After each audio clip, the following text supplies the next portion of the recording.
On this episode of Common Mystics, we are thrilled to talk with a very special guest.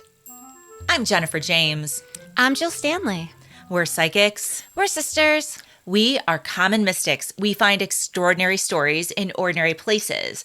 But today, we are honored to welcome our guest, renowned teacher, longtime podcaster of the acclaimed Psychic Teachers podcast, author of A Good Friend for Bad Times, Helping Others Through Grief, and here today to discuss her new book, Crafting the Wheel of the Year, due out in September 2025. Please help us welcome Deb Bowen. Yay! Yay, Deb! We are so excited to pick your brain. You are a beacon of knowledge. And my first question to you is, can you tell us a little bit do you know what this is? Jennifer's question. I'm sorry. Go on. That's okay. Yeah, we can share the questions, Jill. No, this is your question. I'm sure most of our listeners already know who you are, Deb, but tell us a little bit about your background. Which part of me would you like to know about? All the parts you're willing to share about. Here's what I would tell folks. I am an old beach girl. I grew up on a barrier island with a daddy who fished and clammed and oystered and shrimped for us to eat. Some of the best days in my life were out in the marsh with my father.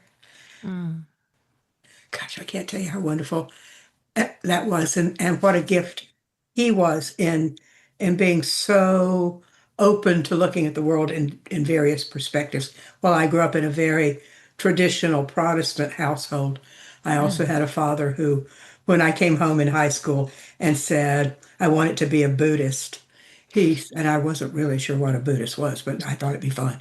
And he said, then be the best Buddhist you can be. And that was a wonderful thing for him to say. So that was great. I began my exploration of looking at various belief systems as a small child. Back in the days when I was a child, churches on the island didn't lock their doors. And I would go down and sit in the sanctuary at the Catholic church because it smelled so good. And there were all these cool statues everywhere. And I didn't know who they were or what it meant. But the priest would come and sit and talk to me. Today, no priest in his right mind would be alone with a child in a sanctuary. But back then, Father Donahue was wonderful to me. And so that opened some more doors. And then, I don't know, high school maybe. No, probably junior high. Ruth Montgomery wrote a book entitled Gift of Prophecy about Jean Dixon, who was the woman who predicted the assassination of John Kennedy. And then the world just blew up from there. And then Granny Jean the palm reader and Joel the zoologist, and I became lifelong friends. And here we go. So does that answer your question, Jen? It does. It does. Thank you for that background. What I find so interesting is that as I was listening to Psychic Teachers, you and Samantha had a conversation about how you are psychic, but you don't identify as a medium. No, they're two different things. They're two entirely different skills. Listening to you the other night on our Tier 4 Patreon group talk about Ted Andrews, to me, it felt like you were channeling him. But channeling's yet a third thing. Okay. Mediumship, psychic ability, and channeling ability are three different things. You were talking apples, bananas, and oranges. So you just start with explaining psychic ability versus mediumship. All right. If you've listened to my podcast, you've heard me say this 1,015 times. Everybody is psychic, right? You're right. Everybody's psychic. We all have intuitive abilities, from the ability to be at a traffic light and realize you need to turn right and get off that road right now. That's intuition. That's psychic ability. Those are interchangeable words. It's a knowing. It's a connection. Mediumship is the ability to bring forth information from people across the veil. That's a mediumship skill. I don't have that. I don't have that skill. Channeling is what you're describing when we talk about Ted Andrews, is that ability to kind of to know what if Ted were inhabiting my body, which he was not, but if he were, I would be speaking for him. I would be passing on his information that way. So they're three entirely different things. I'm Okay. not a medium. The couple of times in my life when I have had a person come and stand in front of me wanting me to deliver a message, they come symbolically. Like, Mm. for example, when I have had a grandma come, Hmm. she is that stereotypical old-fashioned woman from like the 1940s with an apron on, and she's holding a rolling pin. I bet some of our folks listening don't even know what a rolling pin is today, but she's holding this thing, and she's symbolic. I can't, like, I'm not a medium who could see your specific dead grandma. I can't do that. Mm. Nor do I hear people talk. I can't do that. I'm not a because there are different ways to be a medium. We think in terms of, oh, there's a person in front of you, but there are other ways in which mediumship works. Sure, And, sure. I'm not qualified to answer that. What about those of us who can connect with our own people on the other side? Like my own grandmother that I know comes to me, talks to me. Would you say that is my psychic ability or is that mediumship? Because I'm not really a medium for anybody else but myself. So how does that That's translate? mediumship. Okay. Okay. It Got is. it. Right. All right. Yeah. Thank you. Yeah. So, you've already talked a little bit about the pivotal experiences that have shaped who you are today through, the exploration of the different churches with your father and his worldview. You already touched on a little bit the different books and people who came into your life.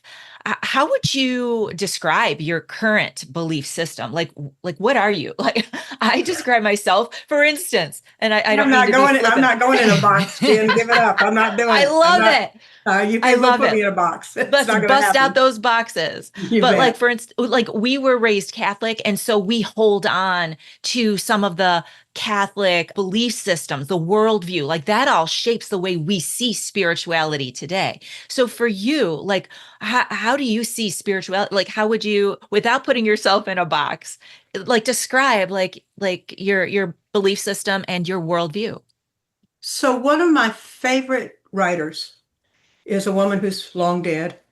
Her name was Lady Mary Stuart, and she wrote a series of books about the Arthurian legend told from the perspective of Merlin, the magician. And I think it's The Hollow Hills, which is the second of the books. There's a sentence that says, "Never turn from knowing, no matter how the knowing comes."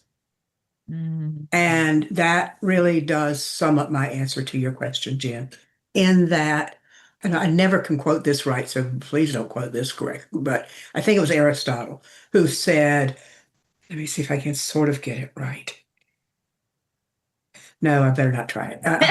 I may come back to it. But when I think of the notion of not turning from knowledge, that's it. It's sort of, he says something like it's the mark of an educated person to be able to entertain a notion without accepting it necessarily. So I'm Mm. always fascinated by learning about how and why folks around the world believe and practice the way they do. And I've been blessed with being with a lot of different folks and a lot of different belief systems, Mm. and always willing to learn. Mm. And so for me, it's eclectic is probably the best word I can come up with to kind of tell you. But I do believe that there is a creative force. I have Mhm. many names for that creative force, kind of depending on what I may hope to communicate or learn from that creative force. I Mhm. do believe that the time is coming, and I hope it gets here fast, when spirit and science speak the same language. Mm. Like Neil deGrasse Tyson is one of my heroes too. And he says, we don't know what we don't know. Mm-hmm. And that's just so profound. That little tiny sentence is just so profound. So that's the way I see that. And I see the spirituality in quantum physics. So Mhm. when you ask me about spirit, then I can go off on a whole conversation with you about quantum physics and cybernetics. Mm. How did you, because you were a professional teacher, you had a career as a professor or teacher. I How did. did you navigate your sense of being psychic and being open to the elements and spirit? And how did you navigate that with your professional life? Were you, I put it in a box that did not go to work with me. Mm. oh, It was that, those boundaries were very important, very clear. Okay. that was Okay. not what I was expecting. Very interesting. Well, Very interesting. yeah, I think that was important. Okay. Jill and I were smiling at ourselves when you were talking about your influences because Mary Stuart was important in my young life. I read all of her books and did a huge paper in high school on Mary Stuart and the works of Mary Stuart. And then I bought Jill the Mm. entire anthology as adults. So we are both big fans. And then Neil deGrasse Tyson, Jill just I, went to see him speak. Oh, did you and really? How yes, cool he's is that? in Chattanooga just in March. He was amazing. I got to talk to him. Oh, how incredibly wonderful. So when you Yeah. say Mary Stuart's whole catalog, you mean like the ones beyond the Merlin books as well? No, it was No, just the just the Just the Merlin Hollow Merlin. Hill. books. Yeah. Yes, Oh, just well, the read some Merlin of her books. other stuff, the Gabriel Hounds and Touch Not the Cat. I mean, some of her mysteries are just wonderful. So Oh, Oh, don't really? miss those. Yeah. Have to look into those. yeah. And I then love a good mystery. when you brought up quantum physics, I want to know, have you read, and we're a little off topic here. I hope this is okay. It's not off topic, it's exactly on topic. Have you read Itzhak Bentov, Stalking the Wild Pendulum? I have not, but I have heard of it. It's on my list. Have you read it? Oh my Yes. goodness. Yes, it was recommended to us, and it's just that, Deb. It is science and spirituality come together. Itzhak Bentov. It was, I think, I've 1978. missed that I one. want to see. Oh my goodness. I keep It's coming back to it. The more I learn about this field and where it's going, it all really, a lot of it comes back to that work, which is phenomenal. he breaks down the process, things that Jennifer and I were trying to articulate and to Right. be like, what is it that we're actually doing? He reaches in and dissects every layer of how this is working and how it's being amplified into the world. So it's a phenomenal. I had it on the audio edition and I had the book. I'll, So I'll, that it's meaty. It is meaty, but it's fantastic. I missed that somewhere along the way. I'll go back and pick it up. Thank you for that. Yeah. So, Jill, do you want to do the next one, or do you want me to ask? I love this. What would you give and the advice you would give to individuals who have abilities, but they're still not ready to fully accept them, or they may be a little scared by them?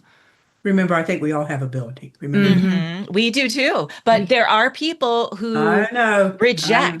reject their human And God-given and abilities. there are lots of reasons for that. I mean, Mm, folks have a lot of reasons for that. They're cultural and mhm, families, and I mean, there are a zillion reasons that people go, no, I can't do this. And sometimes it's a matter of timing. The timing Mm, may not be right, or at least they feel like it's not. So there's that. There's also the what will folks think, you know. hmm. I mean, I mhm. can hear my mother, you don't really believe in them tarot cards, do you? Yeah, Mama, I do, but we couldn't go there, you know. So there's a lot of reasons. And sometimes folks particularly early in childhood experiences are frightening. They don't Mm, Mm, understand what's happened. And so there's this again. And there's this, oh, I'm going to hell and the devil's going to do all this bad stuff to me and all that stuff. So there's that. I tell people to be patient with themselves and to learn. While, yes, we all have these ways of doing things in the world and being what we're talking about, but we can also learn skills and more ways of doing it. And how do other people navigate this? mhm, Read, read, read, read, read, read, read. Go to workshops. And I'm going to come back to it. I have a caveat for what I'm saying here. So read, learn, study, question, question mm, everything. What is your truth doesn't necessarily mean that the truth is your truth. So the caveat here is ask for the gift of discernment. mm, And I'm very careful in using that word because I've learned that today's world defines that word differently than the way it's meant to be defined. If you go look it up in the dictionary, it's different than the way people use it today. So to discern means to make a decision on your own about what you think and feel and believe about something and what works for you. And that's really, really important so that folks don't feel the need to should on themselves, Mm. so that they don't do that. But be patient, trust the process. Sometimes the answer is you are, well, but are you really ready to do this stuff? Maybe not now, at some point. And ask for the ability to really connect with your guides. They're always there. I bet you, Samantha, and I get, I don't know, 20 questions a month from people who say, where did my guides go? Mm. The answer is nowhere. It's you who's walked away. Mm-hmm. And believe me, I've done it. I know. I know. It's like, where you been? And my main guy goes, yeah, chick, I've been sitting here all this time. You don't pay me any mind. Okay. So I get that. So ask for help. You don't have to live in this world in a bubble by yourself. There's a lot of good help out there. And it comes Yes. sometimes in really odd ways. It comes for me in music lyrics. It's one of my big ways of hearing stuff. I wake up with a song in my head every morning, and I know that there's been a lesson during the night that's been downloaded with those lyrics. The Eagles song that you always quote, that I Yeah, really appreciate that. It's like you were chained, but you didn't realize you had the key the whole time. absolutely. The name of the song is already gone. It's a good And one. when the devil appears in a tarot reading, the Eagles start playing in my head, and the sentence is, "It so oftentimes it happens that we live our lives in chains and never even know we hold the key." I hear that a lot. Yeah. And Goosebumps. there are more, but yeah. So ask for help, connect with your guides. Ask to be shown a path that will get you started. For some people, it's crystals. For some people, it's runes or Reiki or whatever. So ask for that and try out what may or may not fit. You know. Jen, this next Thank question you. I love for you. So, Deb, you seem to have so many varied areas of interest and expertise. For instance, on your podcast, Psychic Teachers, you and Samantha talk about, oh my gosh, so many different topics related to psychic awareness, spirituality, but also the paranormal. We know, of course, that you are an authority on tarot and teach on that subject. And you've also been very upfront about your relationship and everything that you've learned from the Lakota people. So you seem to have a lot of different interests, but I guess my question is, do you see these as divergent interests, or do you think that would you categorize them as all related? Like as you evolve, like what's your take on that? They're all related. Mm. Yeah. And here's an example of that. When I teach a tarot class, I tell my students several important things, but two of those things are, one, if tarot were Walmart, what it sells, and I use that word in quotations, is hope. The gift of tarot is that it is a hopeful world, and it's all driven through all 78 of the keys. That's one. The other is that we are all connected. Mm. And Tarot speaks of, if just take, oh, I don't know, the high priestess, for example. There's Roman mythology, Greek mythology, Hebraic thought, Christianity. There's one Hindu symbol in the deck. Really? Yeah, there is. I won't tell you where it is, if you can find it. Yeah, I'm gonna have to go look through it now. That's a teacher thing to do, Deb. Of I course it recognize is. that. I know, of course it is. So Tarot brings together all these Egyptian, all these thoughts, all these beliefs, all these cultures. Isn't that wonderful? So Mhm. Tarot is that gift of connectedness. I also believe that all there really is energy. There really isn't the three of us in this conversation. We Mhm. aren't real. We are just energetic forms that's floating around in boxes that we call Jill and Jen and Deb, right? Mhm. So if you can assume that, if you can entertain the notion that everything is energy and that there really isn't any of us here, and that this computer in front of me and this coffee cup are all just energy that's vibrating at various rates, then what else is there but the connectedness? That's all there Mhm. is. Mm. So deeply, deeply, deeply, I believe everything's connected. Absolutely, I do. Wow. So if somebody is called, for example, back to kind of the common sense thing that you've just asked me about. Mm. So if somebody is called, for example, to read tarot and someone else is called to do Reiki, for example, those are different modalities and different ways of being, but the goal is still the same, to be of use in the world. Mm. I love I it. love that. Do you believe your spiritual gifts and abilities are currently evolving? Oh Lord, I hope so. Okay. I may have told you may have heard this story before too. I don't know how many years ago it was, many, many years ago, when Joel and Jean and I were like kids at a candy store.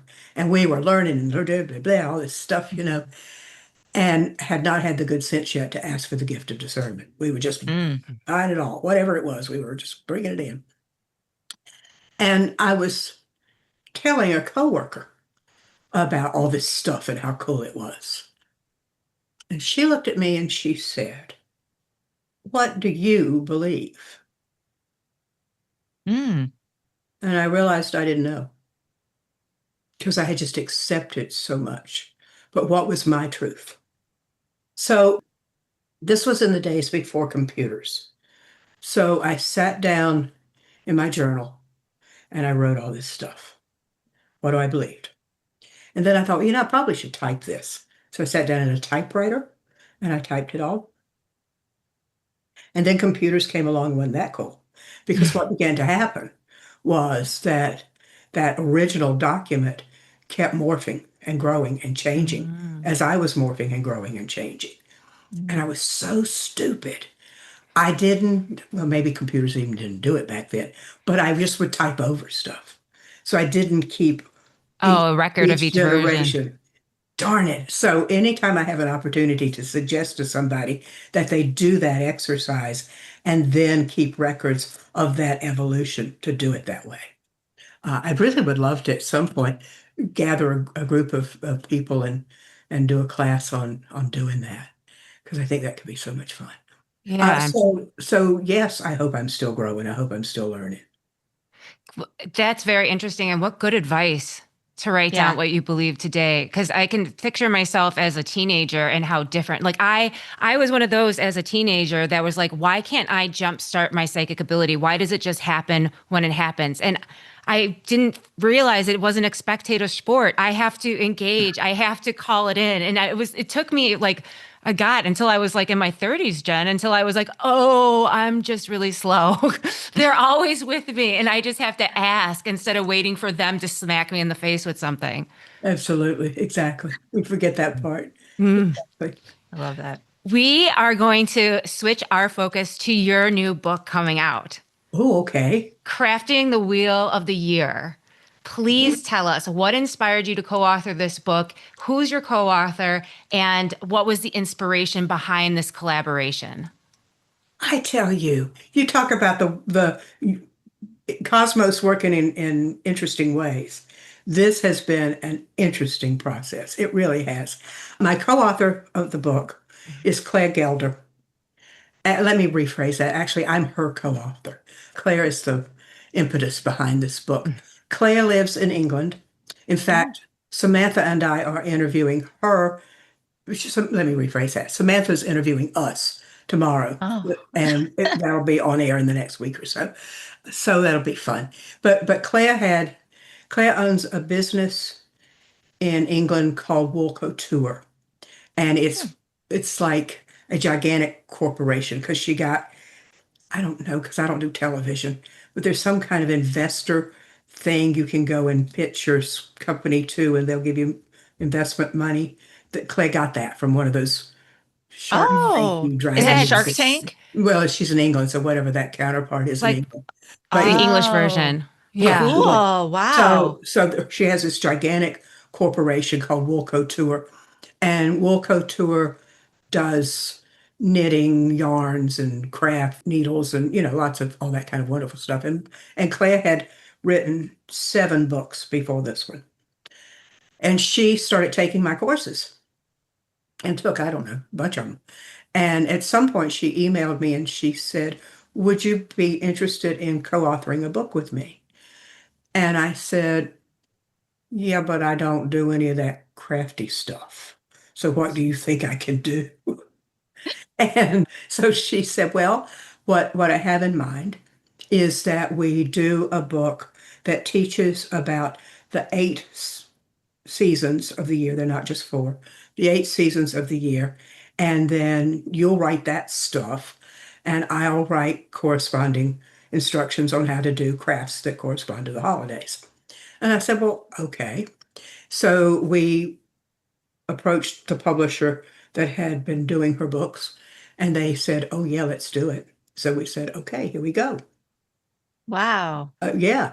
So it was really wonderful. And so it took us, it's a process to write a book, and there's stops and starts and real life and stuff that goes on.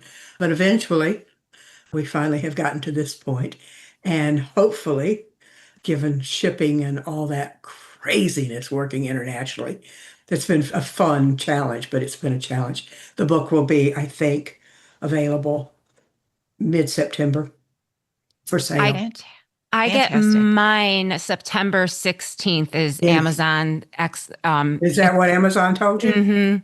Would you let me know whether or not that happens? Oh, absolutely. Okay. I'm really excited about it. I am such a novice when it comes to those type of things, like the wheel of the year, but I want to be able to harness that kind of energy. So I'm really super excited to be able to sit down with it and kind of dig in. Well, it's really a wonderful idea that has evolved with this book, in that we talk about, or I write about, the history and the mythology and the traditions, and sometimes some of the myths that go with the holidays. I write about all that stuff, and then kind of the antiquity. Like, for example, if you look at Yule, right? Hmm. You look at the Hmm. winter holiday, the winter solstice holiday. Well, that's a time of just being within. That's a time of the year of gathered in. You're sitting by the hearth. They think in the old days, right? Hmm. Families are Right. gathered by the hearth, and they're in the book. And what Claire has, one of the crafts that she has created is stringing rowan berries, which is a British tradition. Here, we probably know about stringing cranberries and popcorn, right? Yep. Mm. It's the same idea. So that's fun. But what that does to bring folks together with that tradition and that holiday. So that's the marrying between the parts of the book that I wrote and the parts that Claire wrote. And then in addition to that, with each of the holidays, I recommend corresponding crystals and essential oils. So that gives folks some other things to work with as well. Wow. And the That is artwork is just fascinating. beautiful. It is. It's really fun. And the photographer did just a beautiful job of photographing Claire's process, for teaching you how to do these crafts. And some of them are some of them I probably could do, like dyeing an egg. I could probably do that. You could probably die an egg. But that crocheting stuff, that's mm, mm, mm. So, I Oh, couldn't I love either. it. I couldn't either. but it's fun, and I think it's a lovely thing. I do just have to tell you, when you asked me about my Lakota folks, one of my teachers on from the Lakota folks is a brilliant, brilliant artist. And he is a Oh. consultant to the Museum of the Native American in Washington. Hmm. When they get in a shipment of some kind of regalia and beadwork and whatever, he can look at something and say, "This bead is Navajo and it comes from 1830 in this place." I mean, he's amazing. And when I used to take students out to the reservation. He would spend time with my students using crafts to teach history and culture and all that. He has been my best teacher at teaching me how to teach. Oh, And, but he knows that crafting stuff is not my thing. And when I would take students and he would sit them around the table and they'd be making moccasins, for example, and I'd be making the coffee and coming back and walking around the table and saying, "Oh, look, aren't those, look at you, you're doing such a good job." And he does not, know that this book has been written. I've very carefully kept it a secret, I think. Nor does he know that he is in the acknowledgments. And oh. Oh. so I can't wait for him to look at this and go, "What? She doesn't know how to do any of this stuff." Oh, he's going to be surprised. It will be fun to pass that on. He's just been given a National Endowment for the Arts Lifetime Achievement Award. Oh my gosh. I'm really, really Wow. excited for him. I'd What like an to honor. get to Washington for the ceremony for that. Oh, that's amazing. I know. So anyway, so that's how the book came to be. Mm. And now here we are with working on sales and the marketing piece and whatnot. And this is fun. So here we are. I think Okay, that go ahead. I think that she answered question number 2. Do you want to hop to number 3, or do you think she can? Well, I wanted to, I'm so intrigued. I have more questions. Like, Okay, here's okay. what I want to know, Deb. I want to know if you're prepared to tell us what are the 8 seasons, because I only know the 4. So let's start there. And then I have a follow-up. This is going to be a real abbreviated version because I could really talk for 2 or 3 years about this. So this is the abbreviated version. So That's in the fair. Celtic tradition, what is considered to be both the end of the year and the beginning of the year, the word actually means summer's end, is the holiday of Samhain. And it's not pronounced anywhere close to how it's spelled. So Samhain is the beginning of the year. It is the Celtic New Year. It is the 31st of October, Okay. Oh, interesting. and it's called a cross-quarter day. And cross-quarter days mean that it is a holiday between the solstice sun-connected holidays, which is what you're talking about that you know, and most folks Hmm. do. So Samhain is a cross-quarter day. It is also the third of the harvest festivals. So this is the time of year that the last of the crops are gathered in. Pumpkins, for example, and turnips and, some of the hardier crops. Where I live, that's collard picking time, So Samhain is that time of gathering in, bringing in the last of the crops, doing the end of the canning, the end of the preserving, making sure the wood pile's stocked, cleaning, I mean, we all do fall cleaning, right? Mm-hmm. They did too. They did too. So that's Yeah. what Samhain is. The next holiday in the wheel is Yule, and that is the winter solstice in the northern hemisphere. That gets too crazy. Let's just do this. Let's just do this in the northern hemisphere. So Yule occurs, of course, on around December 20th, 21st, depending on when the sun crosses the Tropic of Capricorn. It's a whole astrological thing there. Well, Yule is that winter time when it is the darkest time of the year. So it's really that time of feeling safe and gathered around the hearth fire, right? Hmm. But the next day, we can't tell it. First, we can't see it, but we can somehow feel it. That we begin to move with the sun getting brighter and brighter. Hmm. So we go from Yule to the next cross-quarter day, which is called Imbolc. And that happens sometime around February 1st or February 2nd. And Imbolc, the word means in the belly. So it is a time of year when livestock is pregnant. Mm. Sheep, for example, are pregnant. It's a time of early lambing. It's often there are babies that are born early at Imbolc. It's the time of year when the land is still under the blanket of snow, but underneath that, the world is waking up. The crocuses are just beginning to come up through the snow. So Imbolc is a time of honoring that awakening of Mother Earth. It is also deeply connected to the Celtic goddess of Brigid. And she is the goddess of wells, poetry, smithery, milk, lambs, fire. Mm. I think I've rattled them all off. I think I've got them all.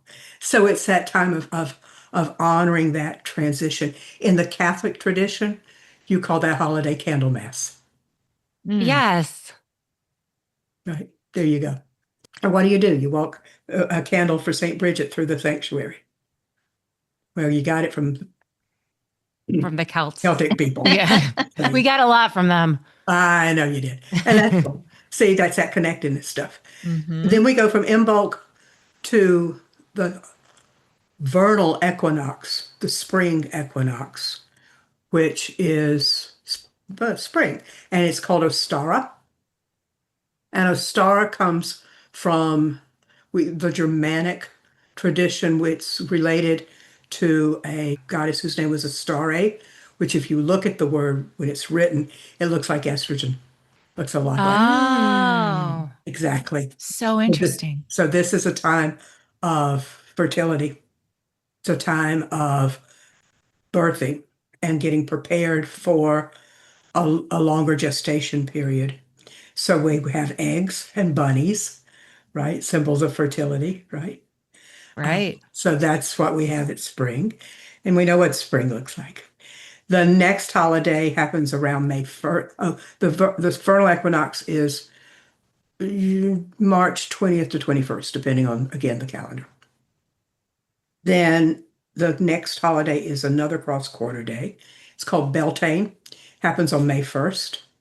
If you were fortunate enough and are old enough to be a child whose classroom in elementary school danced around a maypole, Mhm. that is from the Beltane ceremony. What you're doing when you're dancing around and decorating that maypole is you're doing a very sensual fertility rite. Oh, they shouldn't have had us do that. They didn't know they shouldn't have. It seems a little inappropriate now. Well, hey, I'm trying to be very fragile about how I describe this, but Mhm. it is a time of symbolically fertilizing the fields. This is a time of asking the spirits, the gods, whoever you're talking to please bless the seeds you're getting ready to sow so Mhm. that the crops do well. And in modern day, what would we be asking a blessing for? Because if I don't have crops, what would I? Whatever you want to grow in your life. Got Mm. it. Yeah, yeah. And then the next holiday is summer solstice, and Mhm. that is called Litha, Litha, Litha. And Litha is a time of year of things are planted, things are growing, it's hot. It's a time to cavort with the fairy realm. This Mm, is where Shakespeare got A Midsummer Night's Dream from. That's how we got here. It's Midsummer's Night, which is weird because Love it's it. summer, actually. But anyway, so we're in the height of summer. And then the next holiday is the last cross quarter day, and it is August 1st-ish, and it is Lunasa. It is Mm. also in the Catholic tradition, it was called Lammas, which that word means loaf mass. The Celtic name Lunasa is named after a Celtic god named Lu, who instituted the holiday in honor of his mother. mm, It is the first of the three harvest festivals, and it is honoring the harvest of grain and corn. Got it. So obviously it's a bread holiday. Lots of I bread. love bread. Yeah, who doesn't? So, all right, so there you go. And then the last of the 8 holidays is the autumnal equinox, which occurs Mhm. somewhere around September 21st. And it is called Mabon, Maban. And Mabon is the second of the harvest festivals. So you've got Lunasa and Mabon and Samhain are the three harvest festivals. And Mabon is that harvesting of all those fruits and vegetables, apples, for example, that come kind of that time of year. So there you go. The 8 holidays in a nutshell. Thank you so much. You're That's welcome. fascinating. A lot of these I feel like I already knew, but thank you Mhm. for putting it together. I read at some point that it was the cross quarter times in particular when the veil thins. Have you ever heard that or read that? There's not, that's too broad. Mm. There are two of the four, Oh, Samhain and Beltane, oh, which are those two in opposite each Ah, other in the particular. calendar. Yeah, that's where the whole okay. Halloween stuff came from. Okay. Thank you. You're welcome. Great question. Children. Go on. What are you going to say? Well, there's a question about, so all of this information is very interesting, but to your readers, like what do you hope readers will get out of the book in terms of connecting with nature and the changing of the seasons and the rhythm of the year? Like, what are you hoping people will read and take from all of this very fascinating information? Oh, Jen, thank you. That's a lovely question. Claire and I started out when we first started talking about doing this project, and we still today, 3 years later, are still saying that what we hope is that folks will see that every day there are changes and Mm, subtleties in our relationship with the natural world that we need to pay attention to. And that when we pay attention to nature, nature pays attention to us. And when we mm, honor it, then we don't destroy it. You know, mm, I'm a, well, if I had my druthers, what I'd really do for a living is I'd be a really big, bad environmental advocate. But Mm. in other, I'm here instead. But so we really do invite people to really look, to really know, touch a tree, say thank you, mm, Mm. right? I mean, mm, I touch the trees in my yard all the time and go out there and talk to them. And and for doing the craft pieces, that's a lovely way of mm. honoring and connecting so that you can use those crafts in lots of ways. For example, for Samhain, there's a knitted pumpkin thing, and they're really Oh, cute. They're really cute. And Clay created this really fun thing where and you can make them fun decorations for the fall, right? But you can also put them on your altar as a way to remind yourself to be grateful for the abundance in your life, because pumpkins are certainly a symbol of that, right? mhm, So how do we take this fun history stuff, the fun craft stuff, Mhm. and then remember that it's also a part of who we are spiritually and how we connect to the world around us. And that's what we hope folks take away. I I love love it. that. And Deb, I have a real problem every year around the time of Bulk. When February rolls around, that is so tough for me because I feel like it's still dark. I'm impatient for spring. And instead of honoring where I am in the rhythm of the seasons, I want to fight against it. Do you know what I mean? I want to be like, where is spring? I want to check the weather. I want to check the calendar, and I'm so impatient. The So groundhog. a groundhog, exactly. I am really excited to dig in specifically to that and see how can I live more in uh, sort of what's the word? Harmony. Yes, live in harmony, ride the wave of where I am and honor it and not try to be impatient. Am I on the right track thinking that that will help Absolutely, my sure Okay. you are. I have two suggestions for you with that, Jen. Okay. One of my favorite books, here I go back books Oh, again, I love is this. is Clarissa Pinkole's Estes, Women Who Run with the Wolves. I Mm. love that book. And some years ago, I was in a real quandary about a transition point in my life. And I just couldn't make up my mind. So I was meditating and I heard this voice say, when it's time, it's time. And I thought, where did that come from? And then I realized that it was a line from a book somewhere.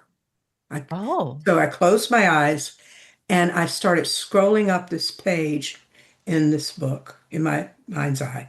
And I come to the line, when it's time, it's time. And I scroll on up to the top, and it's a page in Women Who Run with the Wolves. Mm. So I came and pulled the book off my shelf, and I opened the book to that page, and there it was, and I had underlined it sometime before. So when it's time is a reminder to me that there is a rhythm, there is a Mhm. process, that the wheel will turn. It's one of the pieces that I love the most about the metaphor of the wheel turning, is it Mhm. will turn. The Mhm. other thing is to remember what some of the symbols of the holiday of Imbolc are. Think back to what I just told you about Bridget. Mhm. Fire, Mhm. so that's about energy and what you can be doing. Mhm. Mm. Light, think about her candles. Think about her sacred well, and that you Mhm. too have within you a wellspring, right, of that. Mhm. She's the goddess of smithery, so iron, something that is forged, what is Mm. forged, right, within us. Mhm. She is the goddess of poetry. So finding some poems to read would be a really good thing to do too. So Mhm. and food, milk-based and honey-based food. Hmm. Uh, you might try what that might be like for you. I'm trying to think. A group of friends and I once did honey facials. Oh, And fun. yeah, well, it Huh. was if you could get it off, but but it was fun. We did a lot of stuff, crazy stuff with honey. So Yeah. see there, once you connect to what can I be doing with this holiday, which is what Right. Claire offers in the book. There's a Bridget's cross. It's a Mhm. lovely cross. It's on the cover of the book. You probably know what that's like from Yes, I've Catholic Hmm. seen Church, that in right? the past. Yes. Yes. There it is right there. Yeah. You can see it. Beautiful. Yeah. It is a beautiful So book. it is a beautiful book. I'm very honored that the book is so pretty. But so yeah, what you do can get Yeah. you through the time of the years that are hard for you. Oh, thank you so much. You're welcome. That's so helpful. Good. During the process of creating this book, did you experience any unexpected lessons that you had learned or any unexpected blessings that you had come across when you were?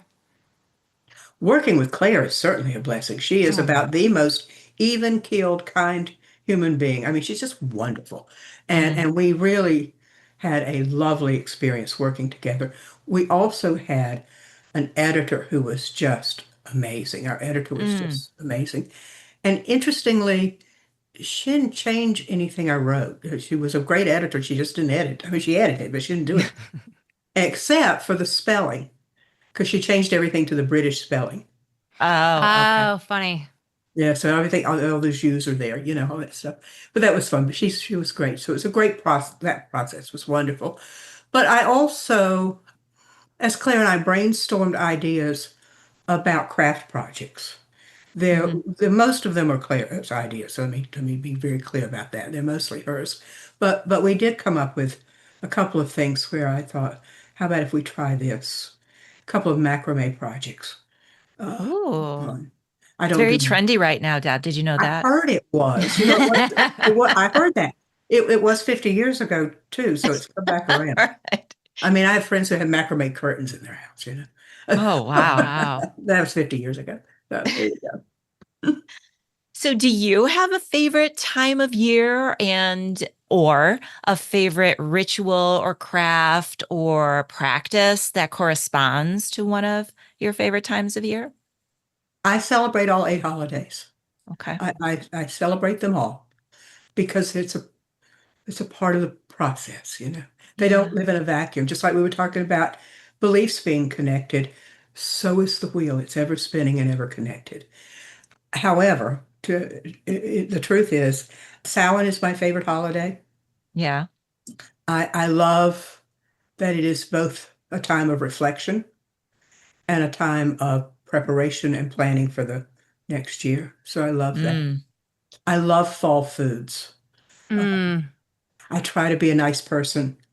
I don't always succeed, but I try to be a nice person because I want to go to heaven, and heaven is going to be an oyster roast. I got my first oyster knife for my 5th birthday.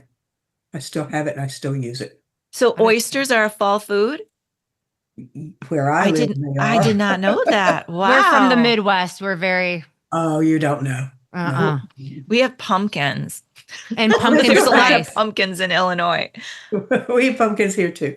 But so I love fall food. Yeah, I love the fall food. And I love pumpkins and all the traditional things that we would think of about that. But I love the ritual of endings and beginnings Yeah. that come with salad and that honoring of the ancestors. That's Yes, important. I love that too. It's a big I part love of it. Yeah. And interesting that that's the first. Like you say that's for you the beginning, whereas most of That us. is New Year for me. Okay, very good. And is that based on? See, I'm gonna say the wrong thing. Is that based on like Wiccan tradition? That's an old Celtic tradition. All Celtic. Okay. this is way, way, way older than that stuff. Okay. Gotcha. The Celtic tradition Wow. is way older than that. So fascinating. Jill, what do you want to ask from here? I want to go into the speed round. Love it. Our time is almost up. And so let me explain the speed round to you. Don't Okay. be scared, Deb. Can you believe it's almost been an hour already? I can listen to you, and I No. have. I've listened to your voice for many hours in the car. So many Bless you, hours, Jill. Deb. But we created the speed round so that we can get to know you better. And it's just fun little quick questions. And there's only about like 7 or 8 of them. But my Okay. favorite one, if you're ready. Go ahead. Okay. What tarot card do you connect with the most and why? There have to be 2 answers for that, and one is Temperance, and the other is the Hermit. Oh. Really? Well, we will accept 2 answers for that one, will we not, Jill? I will accept that. Do you want to tell us why? Temperance and the Hermit. Okay, Hey, I'm tell going us. to use up all my time here if I No, do. no. This is You I stay wanna as be, long as you like. Yeah, we want to be respectful of your time because we can do this all day. We're fine. So I have on the Temperance key, the figure that is in the center of the key has a breastplate that is a triangle inside a square, and I have that tattooed on my hand Oh. because it for me represents the idea of balance of mind, body, spirit, mother, maiden, crone balance of the 4 directions, the 4 elements. And you add the triangle and the square together, and you have a 3 and a 4, and you get 7, which is my name number and my birth number.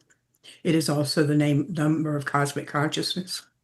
So that symbol is deeply, deeply personal to me. In addition to that, the figure, it has 1 foot on the ground of consciousness and 1 foot in the water of the unconscious, and it's pouring water back and forth. So again, it's that looking for balance and connection that we see in Tarot. The Hermit is the most deceptively simple key in the deck. It's an old man standing on a mountaintop with a staff in one hand and a lantern in the other, and he's all gray. No, that's not it. He is standing on the same mountaintop that the Fool was standing on. I didn't realize that. The water flows off of the mountaintop the Fool is standing on and eventually flows, and the figure in the World key, key 21, is dancing in that water from the mountain. So you see this evolution of the water going through the major arcana. In addition to that, the lantern that the Hermit is holding is a 6-pointed star, which is symbolic of as above, so below. So there's that, again, that notion of connectedness. He is both the guide, the teacher, the wisdom, wise person, and the wisdom seeker, because he is on the move with that staff. I love it. Thank you so much. And on, and I'll show you. Love it. Fascinating. I would not pick those 2 for you. That's very interesting. There you go. Okay. Ouija boards, good, bad. Would you recommend people use them as tools to connect with spirits? No. Because? I've had some really amazing experiences with Ouija board when I was younger and had not yet learned to ask questions about discernment. Uh-huh. They don't, not for me. Okay. Okay. All right. We respect I that. think, you know what? I think we're in the same camp on that. Have both have had in our stupid youth experiences, and now that we know more, yeah, yeah, yeah. But I they hear are you. beautiful just to have. I think as art, I think they're just beautiful pieces. You can get pretty ones. Okay, Jill, Okay. your turn. What makes a good psychic and what makes a bad psychic? Are there signs of either when you're getting a reading or giving a reading, you're like, oh, The psychics are never 100% accurate. If a okay, psychic tells you that they are never wrong, run. Mm, that's Um, good. Psychics are humans. We're all human. Remember, psychics are all of us. Remember that. Mm.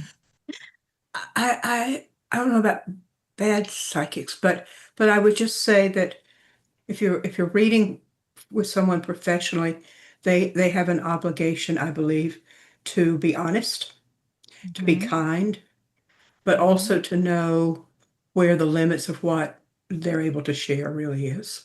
mhm. Thank you. It's very helpful. Is there any mystical or woo-woo theory that for you is just too out there? Anything that you won't, that's just too out there? I probably don't even know what that, I probably don't even know what that stuff is. You don't know what you don't know. I don't know what I don't know. I will tell you this. Mm, Samantha is the one of us who just loves all that paranormal stuff. Mm, And I've said that on the air. I'm mm. hmm not saying anything I hadn't said to her. She just eats that stuff up. And I'm like, Samantha, calm down. So, I mean, we have a listener, for example, who emailed me years ago, and he said, would you please, I know this is more work for you, but would you be willing? I hope he doesn't listen to your show because I'm getting ready to say words he doesn't want to hear. Would you be willing to let me know if you guys are going to do an episode talking about black-eyed children? And Oh, I said, I will do that for you. And every time since then, for over the years, I have emailed him and said, next week's show talks about the black-eyed children. Don't listen. that's really sweet of you. Um, I don't know what that is. You don't want to know. Don't ask Okay. me. Call Okay. I'm Samantha. not Talk going to to ask Samantha. you. Talk to Talk Samantha. to me. She doesn't do Talk to spooky. Samantha. That's what she says. Don't do spooky. That's what I she don't says. do spooky. Okay. Okay. Wow. Interesting.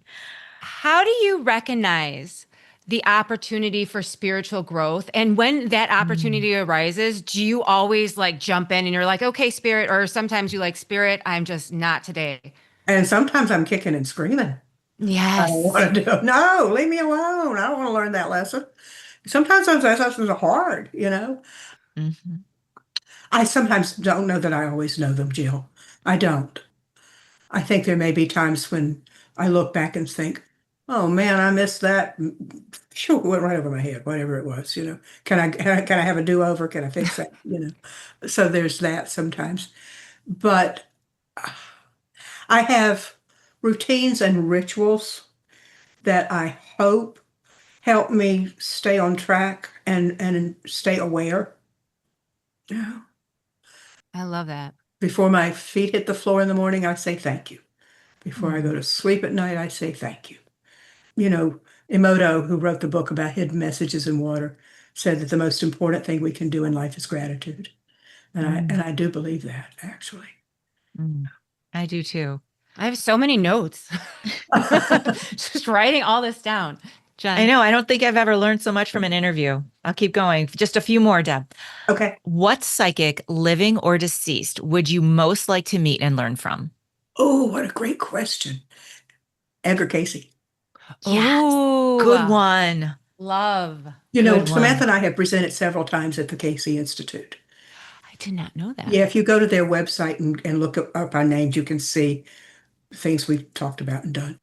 Wow. And both of us have been there. In fact, she's been there more recently than I have. Edgar Casey was just amazing. I would love, love, love to have a conversation with him. What a pioneer. I would Mhm. have loved to Truly. be able to read like he could. just like sleeping on the book and waking up, like that would be amazing. College would have been different, wouldn't it? Yeah, Oh, I would have yeah. been a lot better at school, I'll tell you that much. If you had the opportunity to give a message to a new soul being incarnated for the first time, what message would you give? Run. No, wait a minute. Oh, this is, my knee-jerk reaction to that question is, man, this is a screwed up planet. Are you sure you want to hang out here? But You're not wrong. I know it. Unfortunately, I know I'm not.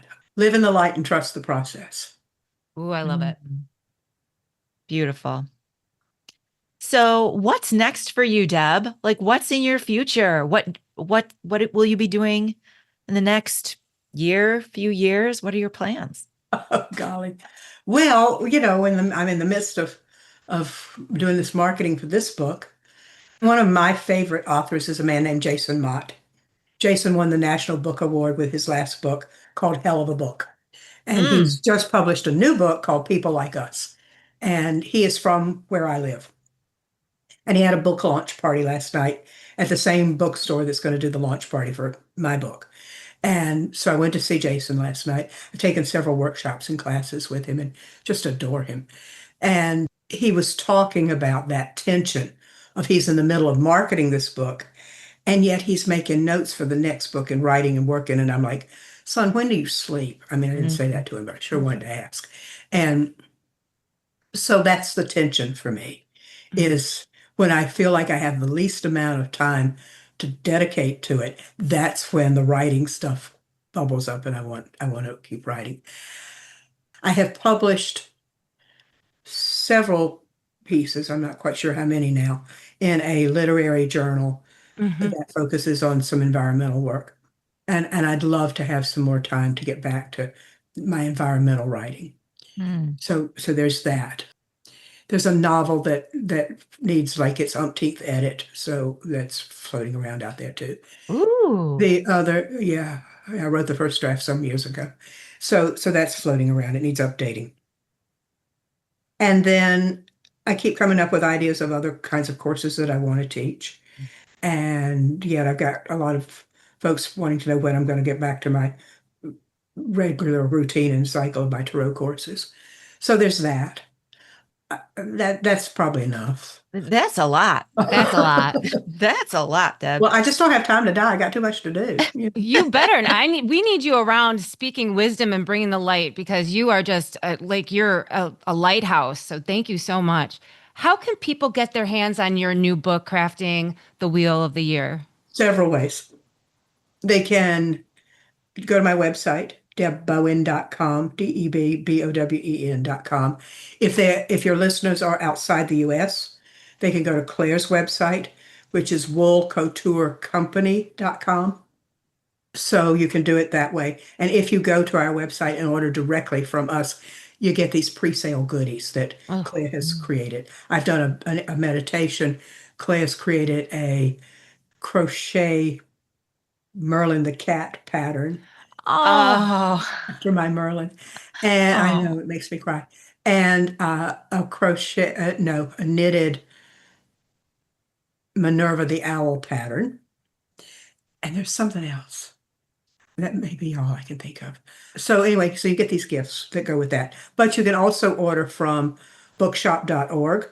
And if you order from bookshop.org, a portion of the proceeds of the book goes to my favorite bookstore, a brick and mortar bookstore. So that's nice. But you can also order from the online stores, Barnes and Noble and Amazon. Your local bookstore would be really lovely as well. So anywhere there's a book sold, Target, all those places, it'll be there. I'm hoping around the 16th of September. We're crossing our fingers because it's got a long ways to go from the printer to however all that marketing stuff happens. So if you don't get it but let me know what. I will email you and let you know. Because I don't have any way of knowing that. How can people find you, Deb, if they want to reach out to you for, to connect? How can they find you? On my website. If you go to my website, there's a link to my email address. There's a link to my newsletter. I'd really love for folks to subscribe to my newsletter, which I send out every 2 or 3 weeks when I've got something new to say. I don't just send it out for the heck of blowing up your email address. But if you subscribe to my newsletter, that then is the best way to keep up with new offerings, new courses, new whatever Mm, what I'm doing.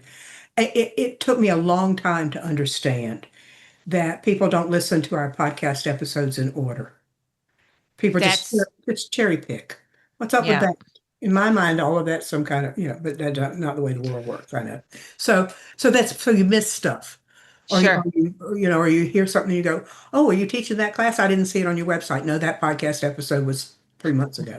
You know. mm, So my newsletter is the best way to keep up with what I'm doing. Perfect. Psychic Teachers is found on any place that we're getting our podcasts. Yes. It's all, yeah, where if you just type in, you know, psychic teachers, it comes up in iTunes and Apple and all Everywhere. all those things, all those places. Yeah, absolutely. But don't just Google me. And I'm not saying you shouldn't Google me. Feel free. Here's what happens. Oh, Always happens after I do an interview like this. Is somebody just can't remember what my website is, and so they Google me, and for some reason, and I don't know how this works, they get a really old edition of my website, Huh. and and they write me an email and like want to do a one card tarot reading for, you know, I haven't done those in years. So So my debbowen.com. right. Deb Wonderful. Bowen got all right. Deb, is there anything else in closing that you wanted to tell our listeners? Just thank you so much for this conversation. I have had such a good time. I hope I've done what you wanted me to do. Oh my You are goodness. wonderful. Thank you so much for being so generous, and thank you for bringing the light into this world. And we've learned so much from you. So thank you, thank you, thank you. Thank you both Truly. so much. I All right. appreciate it. Take care. Love you. Take Mwah. care. Thank you. Bye-bye. Bye. Bye. Oh my God. How wonderful. I wrote down so many notes, She's Jennifer. just a lovely human Look at being. this. And I see all of your notes, Jill. I see them Oh, all. it was hard to, because I was just like, it was like a class, Yeah. literally. So much information. Yeah. I'm really excited about the book that she has coming out, Crafting the Wheel of the Year. And she's just so lovely. It was a true honor speaking to her.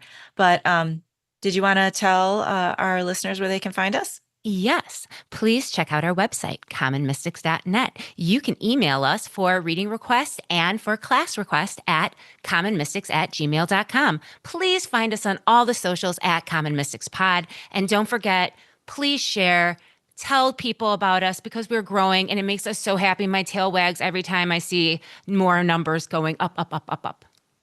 Find us on Patreon as well. We would love, love, love to have you join our community at any tier. Patreon keeps the lights on around here. So we truly appreciate all of our listeners, but especially the ones on Patreon who are supporting us. And also, I am planning another psychic development class for beginners. So reach out if you are interested in being a part of that this fall. Again, at commonmystics@gmail.com. And don't Okay. forget, we're looking for a Midwestern haunted